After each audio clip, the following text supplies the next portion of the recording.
অবস্থায় যদি কারো কি হয় যে সমস্যার কারণে পাথরগুলো বেশি নেয় আজকে সাহেব এখানে পাথরটা কাটা কাটা ডাইনে বামে পাথর আছে নিয়ম হলে 50 টাকা করে 50 টাকা মারে কিন্তু নে 72 টাকা একদিন বেশি হয়ে গেলে তখন এই কারণে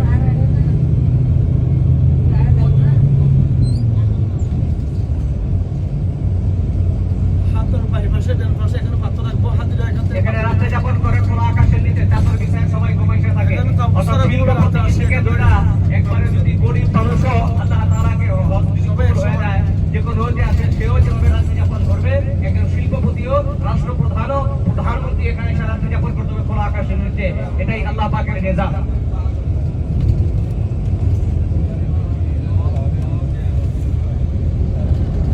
এখানে মহিলারা আলাদা কি জায়গাতে ঘুমাচ্ছে পুরুষরা আলাদা জায়গাতে ঘুমাচ্ছে এখানে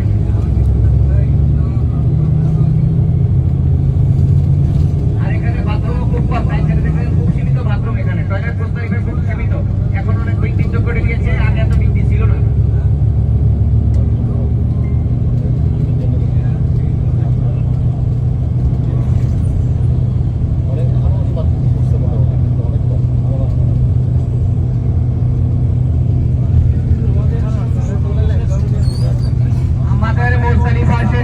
ইহরাম পড়ে অর্থাৎ 7 জিলহজ যখন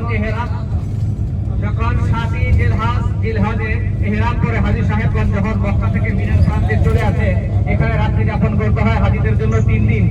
দিন রাত্রি যাপন করা প্রতিটা হাজীদের জন্য হাজী সাহেবাদের জন্য এটা হলো সুন্নাত এই সুন্নাত যদি কেউ পরিচিত করে তাহলে তার হজ হয়ে যাবে ওয়াজিব এবং ফরজ কমপ্লিট হয়ে গেল কিন্তু হজটা অসম্পূর্ণ থেকে যাবে ত্রুটি থেকে যাবে অতএব কোনো হাজী যখন এখানে আসবে 3 দিন রাত্রি যাপন করা এখানে সুন্নাত এখানে বয়ান হয় আলোচনা হয় আমরাও করি যারা আসে মুআজ্জিন বিষয়ে তারা আলোচনা করে এবং সামনে দেখাবো আমরা কি করব হযরত ইসমাঈল আলাইহিস সালামের জমি দেখাবো তারপর দেখাবো কাবা ঘর ভাঙার জন্য যে হাতে নিয়ে আসছিল